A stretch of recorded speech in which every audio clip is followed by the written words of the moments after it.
Good morning and welcome to Let's Talk, the first episode for April 2018. Let's Talk is a social media program produced and presented by the Caribbean Examinations Council. Today, the topic is examination preparation as students are on vacation preparing for CSEC, CAPE and other examinations. And my guest today is none other than Mrs. Margaret Grant, an experienced guidance counselor at the St. Michael's School here in Barbados. Mrs. Grant. Good morning. Thanks for having me. Very good to have you on Let's Talk. Thank you so much. Right. Obviously, we have worked with you in the past on other things. Yes. Last year, we did a very good parents and third former session at the University of the West Indies campus. And you and some of your guidance counselors were there. Yes. And we're very grateful that you have decided to participate in this particular session, as well as I would like to let listeners know that on the 14th of April, we're also having a webinar on exam preparation, and Mrs. Grant will also be a guest there, along with one of our measurement officers. But Ms. Grant, as you know, your students are now, your 5th form and 6th form students Correct. are now at home. They're preparing for CSEC and CAPE examinations. What should students be doing at this point that they're home on a 2-week break? Okay, at this time, many of them will be nervous. Right. That is a reality. So. That is a reality. Right. And because of the nervousness and the anxiety, they may very well be all over the place. Okay? For those, I would suggest that they really organize themselves. Organization is the key to success. When it comes to preparation for an exam, organization is important.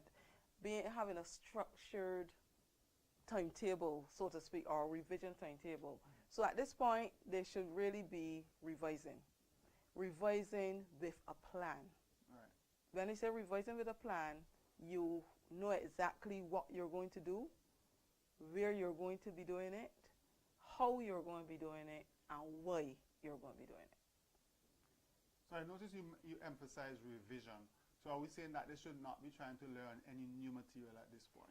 Well, at this point, yes, there's still time to learn something new, but it shouldn't be too many new things at this time, because exams are going to begin in earnest within the next 3-4 weeks, orals within the next 4 weeks or so, and therefore at this time I would think when students can get as much practical experience and exposure as possible, that's the important thing.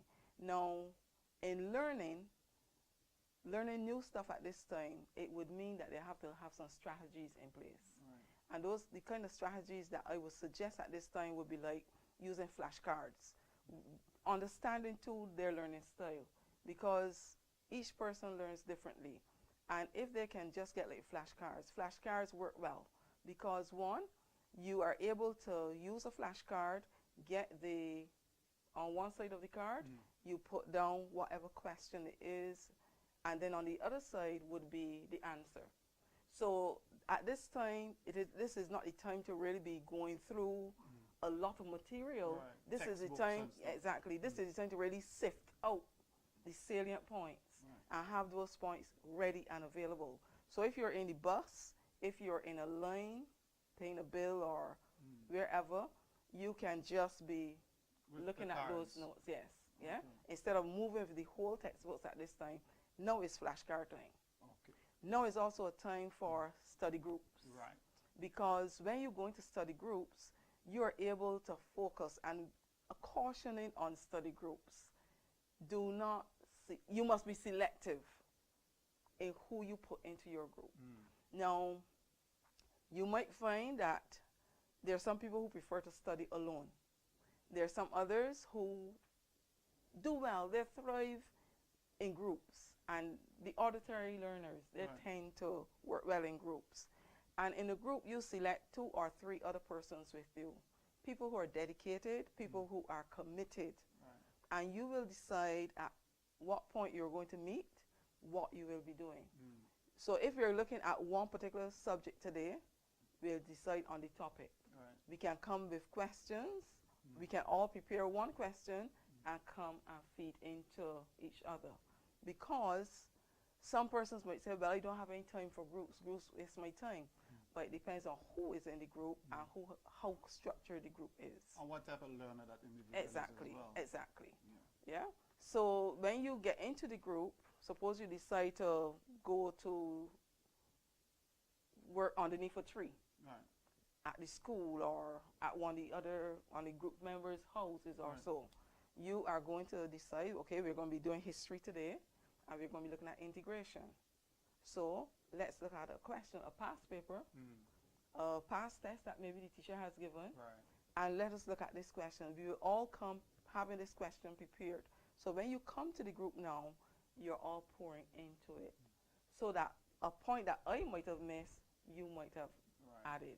And therefore, the theory also is if you can't speak it, if you can't teach it, you will find it difficult to write it. Okay. So group work really helps. As long as you have the right people in the group and the right setting and the right structure. So you mentioned past paper. I just want to note that we do have past papers, not here at CXC, but you can find past papers for all of the CSEC and CAPE subjects in the bookstores around the region, produced by one of CXC's publishing partners. And of course, we also have study guides which they can use. Exactly. There's some some multiple choice question at the back for them to practice.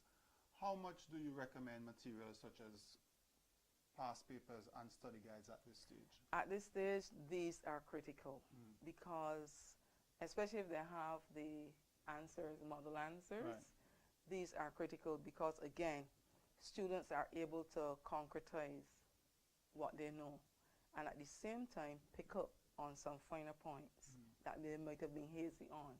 They'll also be able to see how answers are structured, what is expected of them, because in preparing for an exam, it is not going into the exam to just spit out all that you know.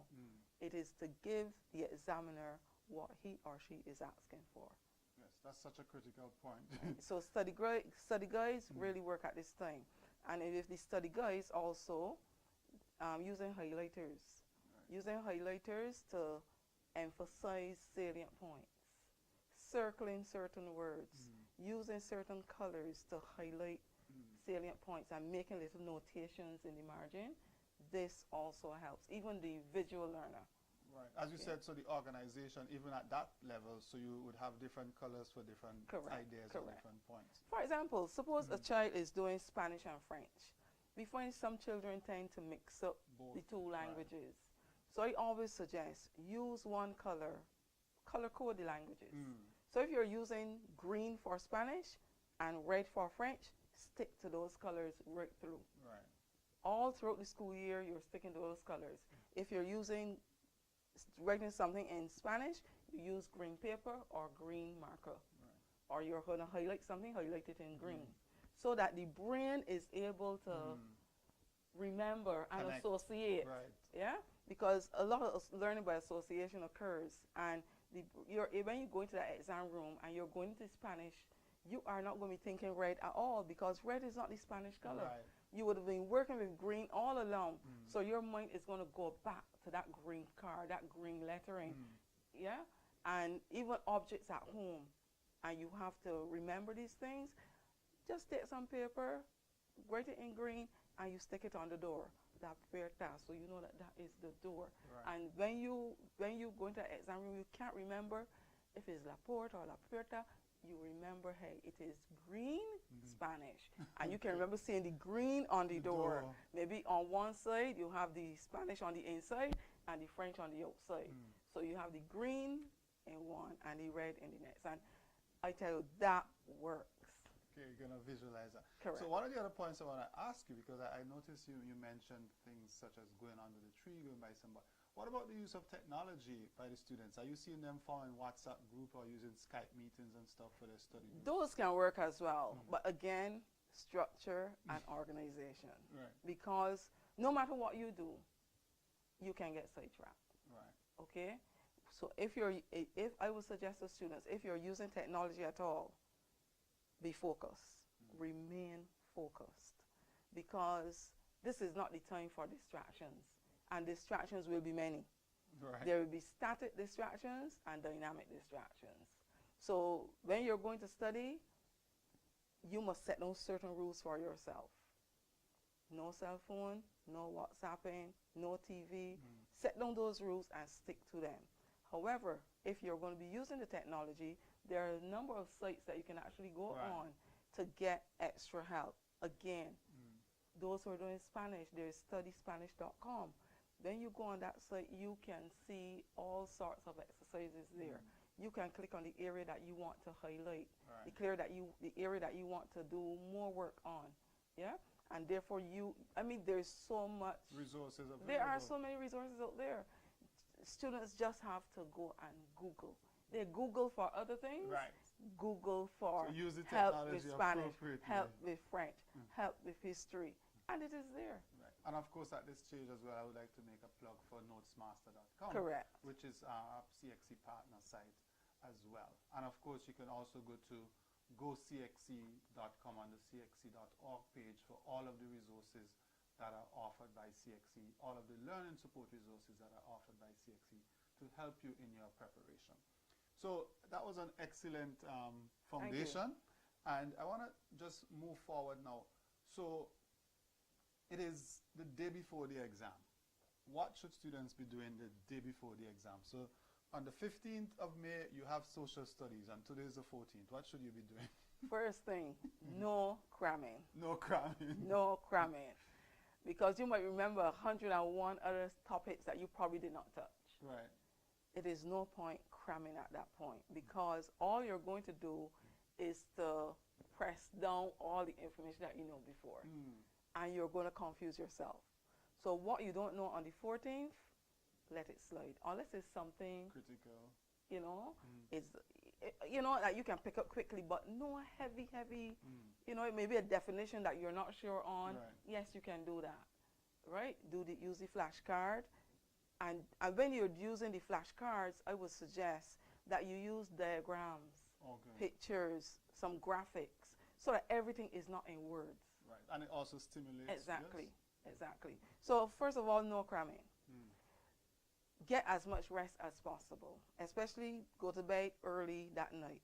Get a good 8, 9, 10 hours sleep, so you're rested. So on the 14th, you're going to make sure you have all your stationery in place. You usually have to take a transparent pencil case to the exam room. Make sure you have that packed. Pencils sharpened, because you usually have to use the shade.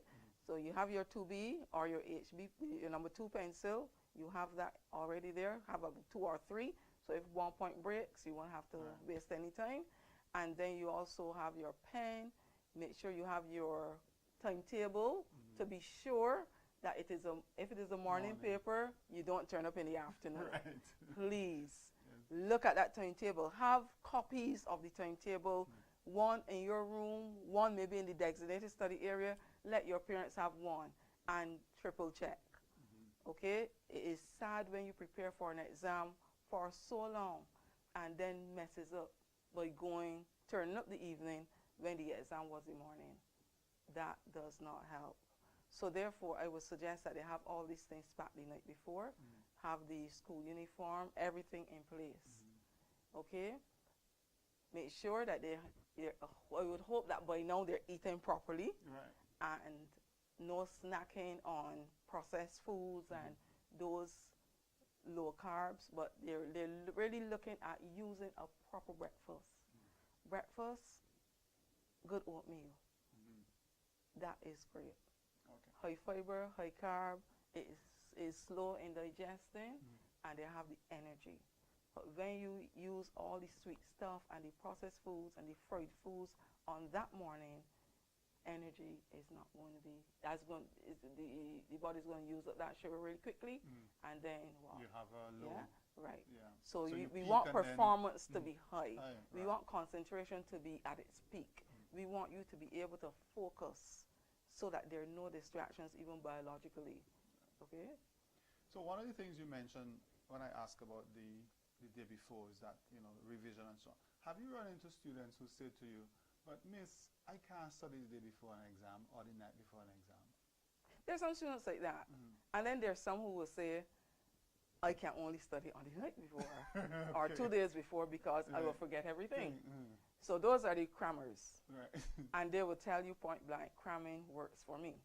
But cramming would work because it would seem to work, because when you go into the exam room, the information is just there. And luckily, it might be something that you crammed that is there as the first question or so, and you're able to pull that information right out.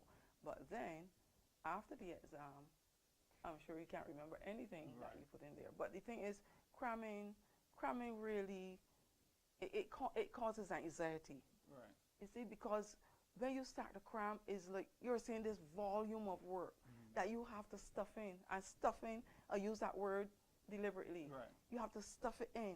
And the thing is, you're only making yourself anxious. And therefore, when you go to the exam room, you're not in that comfortable state of mind. Yeah. So therefore, you're doing yourself more harm than good when you wait until the last minute. But sometimes students who say that they can only study on the day before, those are usually procrastinators as well. Yeah. Because logically speaking, how much can you do on the day before? Right. Yeah. So therefore, those are usually procrastinators who will say tomorrow. And then when tomorrow comes, they realize, hey, it's just the day before the exam. I don't have another tomorrow, so therefore it has to be today. So therefore, crammers, I would like you to stop because you're hurting yourself. You're really hurting yourself. You mentioned eating. How important is the diet leading up to the weeks before the exam for the students in terms of their functioning physiologically? Dieting is important. I would suggest that people look at their diet from way back. You know, it should be a daily thing. Eating balanced meals. We're not just purporting this to make a statement, but we're looking at our bodies. This body is the only body we will have on this earth. Right. From the body that the teenager has is the same body that they will have if they live to be 80. And however they treat this body now, it will be determined, you know, the type of life that they live if they reach 80. So therefore, I would suggest that, one, when you eat, you're not just eating for a belly full, but you're actually feeding the cells. Ask yourself, look at what you're eating right now. Look at what you have been eating for the last few weeks. Have you been just having a belly full? Or have your cells really been rejoicing and saying, yes, I can use this stuff. This stuff stimulates me. This stuff nourishes me. Okay? So we're looking at fruits. We're looking at vegetables. We're looking at whole grains, almond nuts, pumpkin seeds, sunflower seeds. These are things that we want our water. Lots of water. Lots of water. They must remain hydrated. And we are looking at coconut water. All of the fruits that are around us, eat. The birds eat them. Right. And if we don't use them, the birds will show us how to use it. So let us, students, I will really appeal to you to care your body. Get the fruits out, especially dark leafy green vegetables. The dark green leafy vegetables. Those are good for you. They're good for you. They may not taste like how you expect them to taste, but if you prepare them properly and tell yourself, you know what, if I get ill and I go to the doctor and they give me medicine, does that medicine taste good? No. But you drink it because you tell yourself it is good for me. So I would like you to take on the same attitude. Do not wait for the doctor to prescribe fruits and vegetables for you or a balanced meal. You know it.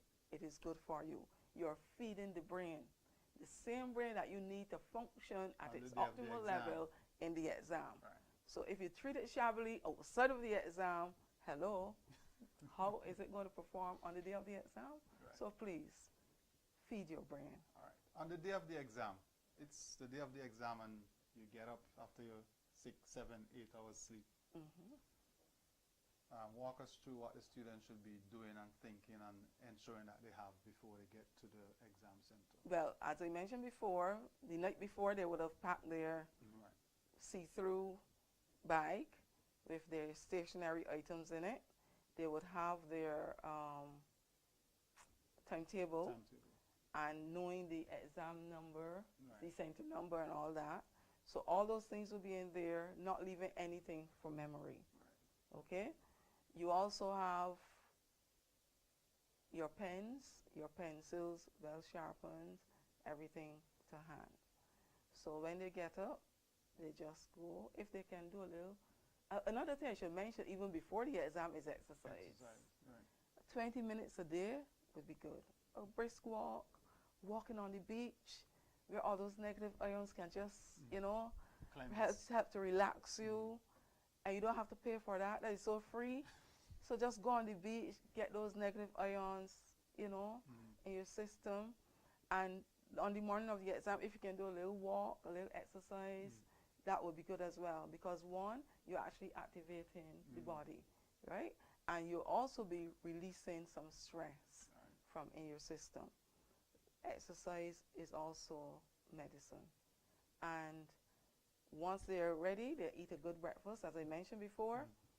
Oats would be good. And when you're preparing your oats, you don't have to worry about it. You can just boil some water, put some oats in, let it stay, and it will cook itself. The heat alone will cook the oats. And when you do it that way, all the nutrients remain in there. When you boil it, you boil up most of the nutrients. So when you do it this way, you just put the boiling water to it, add in some cinnamon, then you can add in your milk. You don't need any sugar. You can use it as it is. You can then cut up some bananas, cut up some grapes, sprinkle some almond nuts on it, some pumpkin seeds, sunflower seeds, and you are good to go. That will keep you through any exam. All right. Seriously. We are running out of time, believe it or not. But I want to ask you, and I want you to make an appeal, the cell phones. Should they leave the cell phones at home? They should. Or okay, in cases of emergency, that still happens. And even if they take their cell phones, they cannot take them in the exam room with them. They will have to leave them someplace. These students usually have their bags with them anyhow, so they will have to leave the cell phones turned off, obviously, in the bag. So the cell phone would be no use to them. It would only be of use to them before the exam, outside of school, and after the exam, in case they have to call a parent or whatever. But if they have the cell phone, they have to make sure it is out of sight and turned off. And as I said, it might be an arrangement that the parent has made with them to connect with them after the exam for transportation purposes. But really and truly, if it is possible, leave the cell phone at home. And on that point, I'm going to ask you to just to make a final appeal to the students in terms of their preparation for the exam, because we are running out of time. Okay, students, I really want to wish you well, and do not be perplexed. Use this time as wisely as you can. All the pointers I've given before, put them to use. Look at what you're eating. Your food will be your medicine. The body is the body that you will need in the exam room. So treat it well. Exercise, eat, sleep, get some good rest. Get some persons to work with you. You can also check back with your teachers in case you have any cloudy areas. You can do some tests, model test questions. Get the feedback from teachers as well. Use this time wisely and really structure your time so that you are able to block out your things in a way that you look at what is important and urgent. Organization. What is urgent, not important. What is important but not urgent. And what is not urgent and not important. And that is a model from Greg Nicholson's Achieve program. All right. Thank you very much, Mrs. Margaret Grant, Guidance Counselor here at the St. Michael's School in Barbados and also a member of the Barbados Association of Guidance Counselors. You have been looking at another issue of Let's Talk, a social media program produced and presented by the Caribbean Examinations Council. Remember that you can follow us on Facebook, like our Facebook page. You can also subscribe to our monthly communications bulletin on www.cxu.org, and of course you can follow us on Twitter. Until next time, I'm your host, Cleveland Sam. Goodbye.